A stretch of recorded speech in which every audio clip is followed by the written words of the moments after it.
Hello everyone, welcome to young study. शुरू करते हैं 21 जून के महत्वपूर्ण current affairs. Question number first है कि हाल ही में विश्व शरणार्थी दिवस मनाया गया, अर्थात वर्ल्ड रिफ्यूजी डे मनाया गया। ये कब मनाया जाता है प्रत्येक वर्ष? तो 20 जून को मनाया जाता है प्रत्येक वर्ष वर्ल्ड रिफ्यूजी डे मनाया जाता है। Answer option number A. World refugee day की 2021 में थीम थी together we heal learn and shine, अर्थात together we heal learn and shine, अर्थात साथ रहकर हम जख्म भरकर सीखेंगे और चमकेंगे। साथ रहकर हम जख्म भरकर सीखेंगे और चमकेंगे, अर्थात together we heal learn and shine, ये इसकी थीम थी। और 20 जून को वर्ल्ड फादर्स डे और मनाया जाता है। वर्ल्ड फादर्स डे अर्थात विश्व पिता दिवस मनाया जाता है। जीवन में पिता से के क्या मायने हैं उनको इनके हमारा ध्यान में रखकर world refugee day world father's day 20 जून को मनाया जाता है। नेक्स्ट क्वेश्चन है, हाल ही में किस आयोग ने आम चुनाव 2019 पर एक एटलस जारी की है? तो हाल ही में किस आयोग ने आम चुनाव 2019 पर एक एटलस जारी की है? तो एक ये चुनाव आयोग ने।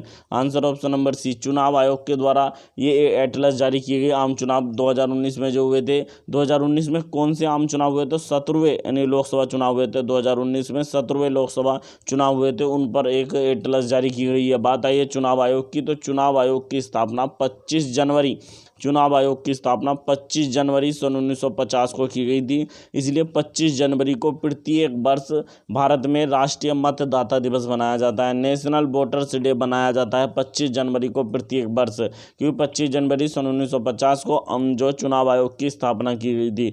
चुनाव आयोग के प्रथम यानी चुनाव आयुक्त प्रथम मुख्य चुनाव आयुक्त कौन थे? तो प्रथम मुख्य चुनाव आयुक्त थे सुकुमार सेन। सुकुमार सेन ही प्रथम मुख्य चुनाव आयुक्त थे। यानी भारत के मुख्य चुनाव आयुक्त कौन थे प्रथम? सुकुमार सेन। चुनाव आयोग से संबंधित जो आर्टिकल है वो 324 है। चुनाव आयोग से संबंधित अनुच्छेद 324 है जो भाग 15 में है। संविधान के भाग 15 अनुच्छेद 324 जो है चुनाव आयोग से संबंधित है। चुनाव जो आयोग है उसमें एक तो मुख्य चुनाव आयुक्त होता है। तो वर्तमान में कौन है मुख्य चुनाव आयुक्त? तो सुशील चंद्रा, हाल ही में बने हैं सुशील चंद्रा भारत के 24वें मुख्य चुनाव आयुक्त हैं। कौन से 24वें मुख्य चुनाव आयुक्त बने हैं हाल ही में? सुशील चंद्रा। और 2 चुनाव आयुक्त होते हैं। तो 2 चुनाव आयुक्त कौन कौन है? तो पहले से राजीव कुमार, एक तो राजीव कुमार ये पहले से थे, एक नए बने अनूप चंद्र पांडे। तो भारत के मुख्य चुनाव आयुक्त वर्तमान में सुशील चंद्रा जो 24वें नंबर के हैं, और चुनाव आयुक्त हैं राजीव कुमार तथा अनूप चंद्र पांडे, ये चुनाव आयुक्त हैं। कौन है? चुनाव आयुक्त हैं अनूप चंद्र पांडे। तो एक एटलस जारी की गई चुनाव आयोग के द्वारा। Answer option number c. Next question है, हाल ही में भारत के लिए सबसे अधिक टेस्ट मैचों में कप्तानी करने का रिकॉर्ड यानी किसने तोड़ा है? तो हाल ही में टेस्ट मैचों में सबसे अधिक कप्तानी करने का रिकॉर्ड बना दिया जो है विराट कोहली ने। Answer option number D, Virat Kohli ने रिकॉर्ड बनाया सबसे अधिक, भारत के लिए सबसे अधिक टेस्ट मैचों में कप्तानी करने का रिकॉर्ड। इन्होंने 61 टेस्ट मैचों में कप्तानी करने का रिकॉर्ड बनाया। कौन से 61 टेस्ट मैचों में? इससे पहले ये रिकॉर्ड महेंद्र सिंह धोनी के पास था, जिन्होंने 60 मैचों में कप्तानी करने का रिकॉर्ड था महेंद्र सिंह धोनी के पास, उनका रिकॉर्ड तोड़ दिया विराट कोहली ने। नेक्स्ट क्वेश्चन है, हाल ही में इब्राहिम रईसी, ये आप देख सकते हैं, यह है इब्राहिम रईसी ईरान के कौन से नंबर के राष्ट्रपति बने हैं? तो हाल ही में इब्राहिम रईसी ईरान के कौन से नंबर के राष्ट्रपति बने हैं? तो ये बने 8वें नंबर के राष्ट्रपति बने हैं। आंसर है ऑप्शन नंबर बी, 8वें नंबर के राष्ट्रपति बने हैं। कौन? इब्राहिम रईसी। इब्राहिम रईसी ने अपने प्रतिद्वंदी कौन हसन रूहानी को हराकर ईरान के ये 8वें राष्ट्रपति बने हैं। इब्राहिम रईसी हसन रूहानी को हराकर ईरान के 8वें राष्ट्रपति बने हैं। बात आई है ईरान की, तो ईरान की राजधानी क्या है? तेहरान ईरान की राजधानी है। ईरान की मुद्रा है तोमान, वर्तमान में तोमान है, पहले रियाल हुआ करती थी, लेकिन वर्तमान में ईरान की मुद्रा क्या है? तोमान ईरान की मुद्रा है। ये जो है इब्राहिम रईसी जो ईरान का सुप्रीम कोर्ट है उसमें चीफ जस्टिस है। वर्तमान में चीफ जस्टिस हैं ईरान के सुप्रीम कोर्ट में, यानी कौन? इब्राहिम रईसी। और ये जो बात आई है ईरान में भारतीय राजदूत कौन है? तो जी धर्मेंद्र ईरान में भारतीय राजदूत है। कौन है? जी धर्मेंद्र। नेक्स्ट क्वेश्चन है, हाल ही में जारी एक रिपोर्ट के अनुसार भारत का कौन सा राज्य रोजगार सृजन करने में प्रथम स्थान पर रहा है? तो हाल ही में एक रिपोर्ट जारी की गई। ये जो रिपोर्ट है किसके द्वारा जारी की गई? तो India business process outsourcing promotion scheme के तहत ये रिपोर्ट जारी की गई। IBPS के तहत ये रिपोर्ट जारी की गई। IBPS अर्थात India business process outsourcing promotion scheme के तहत ये रिपोर्ट जारी की गई है। तो इसके अनुसार भारत का कौन सा राज्य रोजगार सृजन में प्रथम स्थान पर रहा? तो ये रहा Andhra Pradesh. Answer option number है आंध्र प्रदेश। भारत में India business process outsourcing promotion scheme की रिपोर्ट के अनुसार भारत में सबसे अधिक रोजगार सृजन करने वाला राज्य रहा है Andhra Pradesh. Answer option number है। दूसरे नंबर पर कौन रहा? तमिलनाडु इस जो है रिपोर्ट में दूसरे नंबर पर रहा, और तीसरे नंबर पर पंजाब रहा, चौथे नंबर पर उड़ीसा रहा।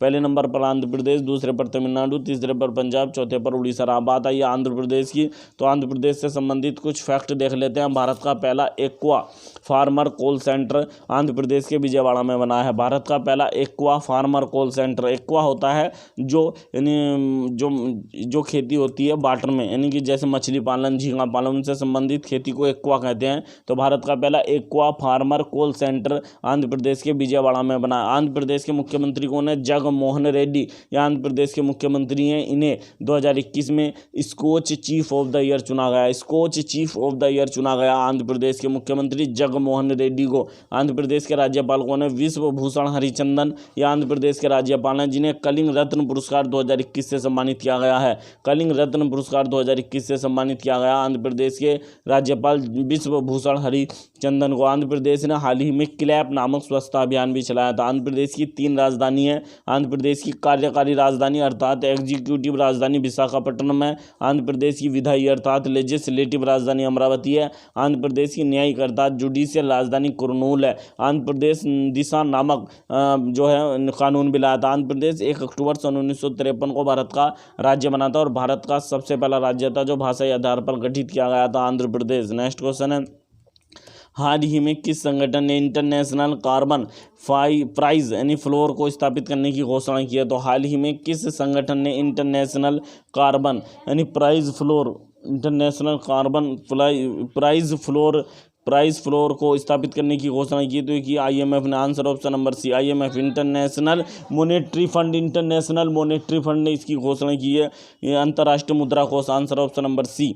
बात आई अंतर्राष्ट्रीय मुद्रा कोष की, तो अंतर्राष्ट्रीय मुद्रा कोष की स्थापना सन 1945 में की गई थी। अंतर्राष्ट्रीय मुद्रा कोष का मुख्यालय कहाँ पर है? तो ये वाशिंगटन DC में, अमेरिका की राजधानी वाशिंगटन DC में अंतर्राष्ट्रीय मुद्रा कोष का मुख्यालय है। अंतर्राष्ट्रीय मुद्रा कोष के वर्तमान में महासचिव क्रिस्टलिना जॉर्जिएवा हैं, जो बुल्गारिया की हैं। क्रिस्टलिना जॉर्जिएवा बुल्गारिया की हैं। अंतर्राष्ट्रीय मुद्रा कोष किस प्रकार का ऋण देता है? तो अल्पकालीन ऋण देता है, ये अल्पकालीन ऋण देता है। जबकि वर्ल्ड बैंक जो है ये कैसा ऋण देता है? मध्यकालीन तथा दीर्घकालीन ऋण देता है, लेकिन IMF अल्पकालीन ऋण देता है। ये जो इंटरनेशनल कार्बन यानी प्राइस फ्लोर बनाया जाएगा, इसके माध्यम से वैश्विक यानी दशक के वैश्विक ताप को सीमित करने के लिए निम्न कार्बन विकास की ओर संक्रमण को प्राप्त करने में मदद करेगा। नेक्स्ट क्वेश्चन है, हाल ही में सन 2020 के लिए डिजिटल जो है शासन में उत्कृष्टता के लिए प्लेटिनम पुरस्कार किसे ने जीता है? से किसे सम्मानित किया गया, किसने जीता है? तो हाल ही में 2020 के लिए डिजिटल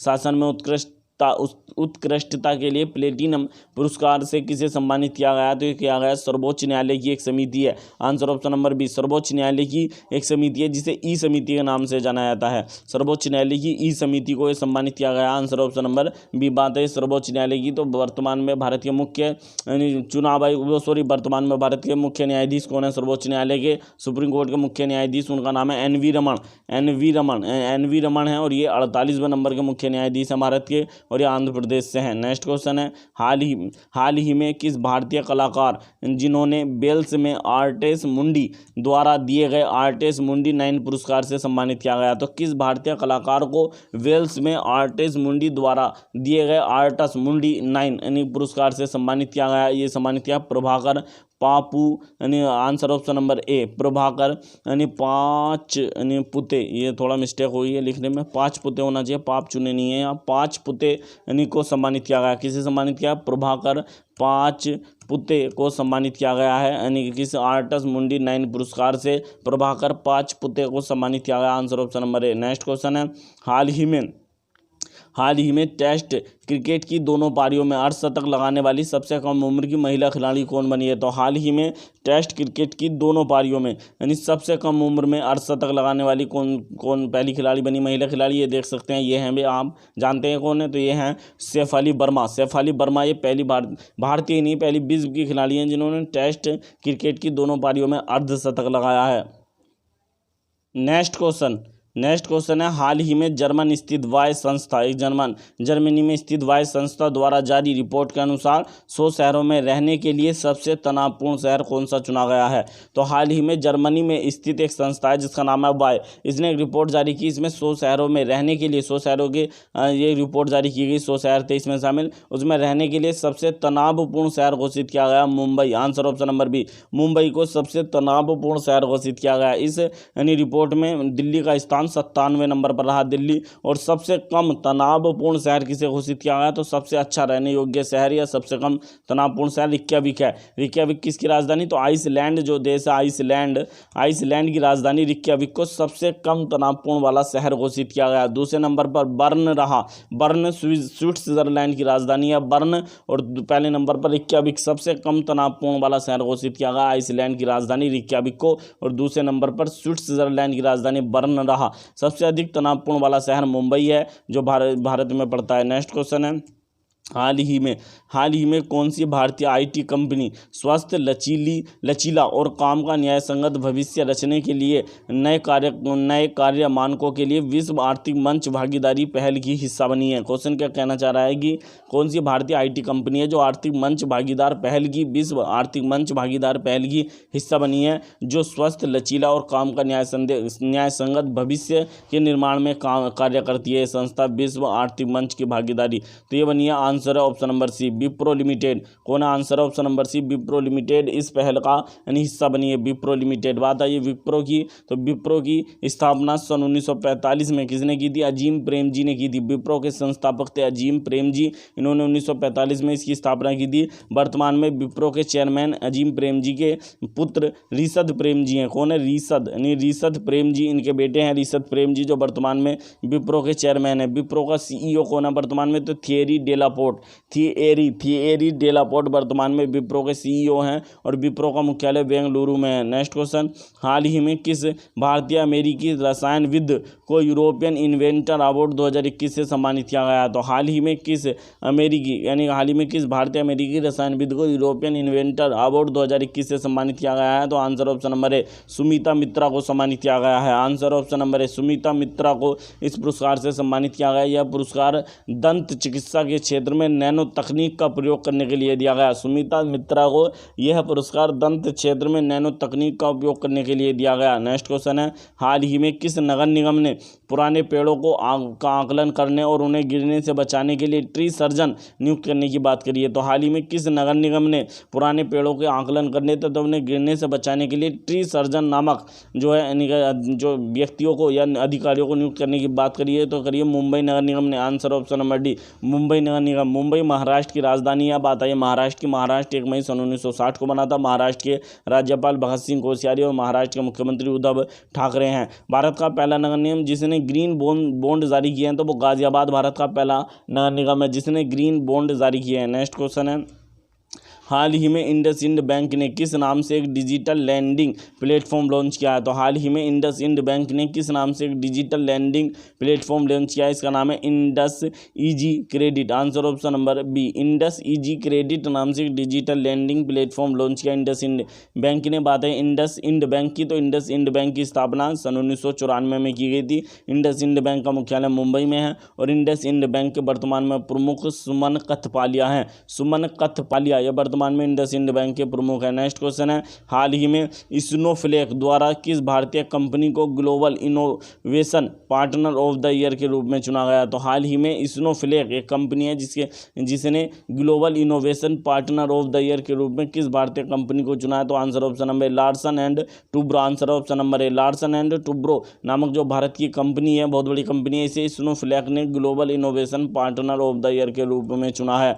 नेक्स्ट क्वेश्चन है, हाल ही में केविन ओब्रायन ने क्रिकेट से संन्यास ले लिया। कि यह किस देश के महान ऑलराउंडर थे? तो केविन ओब्रायन ने संन्यास ले लिया। ये आयरलैंड के महान ऑलराउंडर थे। आंसर ऑप्शन नंबर ए, आयरलैंड के महान ऑलराउंडर थे केविन ओब्रायन। और आयरलैंड की बात आई तो आयरलैंड की राजधानी डबलिन है। आयरलैंड की मुद्रा यूरो है। नेक्स्ट क्वेश्चन है, हाल ही में आरबीआई ने किस कंपनी को लघु वित्त बैंक स्थापित करने की मंजूरी दी है? तो हाल ही में आरबीआई ने किस कंपनी को लघु वित्त बैंक स्थापित करने की मंजूरी दी? Answer option number C, stream finance services limited. Stream finance services limited को लघु वित्त बैंक स्थापित करने की यानी मंजूरी दे दी आरबीआई ने। बात आई आरबीआई की स्थापना सन 1935 में की गई थी। आरबीआई का मुख्यालय वर्तमान में मुंबई में है। इससे पहले कोलकाता में था जब इसकी स्थापना की गई थी आरबीआई का मुख्यालय, लेकिन सन 1937 में आरबीआई का मुख्यालय कोलकाता से मुंबई लाया गया। आरबीआई जो है, आरबीआई में एक गवर्नर होता है तथा 4 डिप्टी गवर्नर होते हैं। तो आरबीआई के वर्तमान में गवर्नर कौन है? जो गवर्नर है उनका नाम है शक्तिकांत दास। शक्तिकांत दास आरबीआई के गवर्नर है और ये 25वें नंबर के हैं। जबकि आरबीआई में 4 डिप्टी गवर्नर होते हैं जिनमें से एक हाल ही में बने हैं, इनका नाम है टी रविशंकर। टी रविशंकर को हाल ही में आरबीआई का 4था डिप्टी गवर्नर बनाया गया है। नेक्स्ट क्वेश्चन है, हाल ही में अंतर्राष्ट्रीय ओलंपिक समिति ने किस पहल के तहत ओलंपिक फॉरेस्ट योजना को लॉन्च किया है? तो हाल ही में अंतर्राष्ट्रीय ओलंपिक समिति ने किस पहल के तहत ओलंपिक फॉरेस्ट योजना को लॉन्च किया है? इस पहल का नाम है ग्रेट ग्रीन वॉल पहल। Answer option number b, great green wall पहल के तहत ओलंपिक फॉरेस्ट योजना को शुरू किया गया। इस योजना का उद्देश्य अफ्रीका के माली तथा सेनेगल देशों में भूमि सुधार का है। अफ्रीका का जो माली देश है, माली और सेनेगल जो देश है, माली और सेनेगल देशों में भूमि सुधार का इनका लक्ष्य रखा गया। भूमि सुधार का लक्ष्य है अफ्रीका के माली और कौन से देशों में? अफ्रीका के माली और जो है सेनेगल शहरों में। बात आई है और अंतर्राष्ट्रीय ओलंपिक समिति की। अंतर्राष्ट्रीय ओलंपिक समिति की स्थापना 23 जुलाई सन 1894 को की गई थी। अंतर्राष्ट्रीय ओलंपिक समिति की स्थापना 23 जुलाई सन 1994 को की गई थी।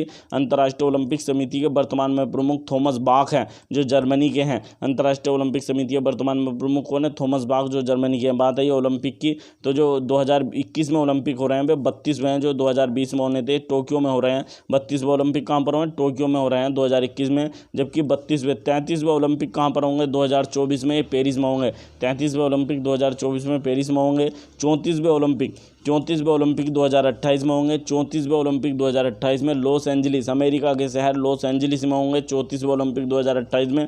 और हाल ही में घोषणा की गई कि 35वें ओलंपिक 2032 में कहाँ होंगे? तो ऑस्ट्रेलिया के ब्रिस्बेन, यानी ऑस्ट्रेलिया का एक शहर है ब्रिस्बेन में होंगे 35वें यानी ओलंपिक 2032 में। नेक्स्ट क्वेश्चन है, हाल ही में किस भारतीय निशानेबाज ने पेरू में आयोजित world shooting para sport cup 2021 प्रतियोगिता में स्वर्ण पदक जीता है? तो हाल ही में किस भारतीय निशानेबाज ने पेरू में आयोजित वर्ल्ड शूटिंग यानी पैरा स्पोर्ट कप 2021 प्रतियोगिता में 10 मीटर एयर पिस्टल में पैरा महिला स्पर्धा में 10 मीटर एयर पिस्टल की पैरा महिला स्पर्धा में स्वर्ण पदक जीतकर विश्व रिकॉर्ड बनाया है? यह बनाया रूबीना फ्रांसिस ने। रूबीना फ्रांसिस ने world sport shooting para sport cup 2021 की प्रतियोगिता में 10 मीटर जो है एयर पिस्टल के पैरा महिला स्पर्धा में विश्व रिकॉर्ड बना दिया स्वर्ण पदक जीतकर। आंसर है रूबीना फ्रांसिस।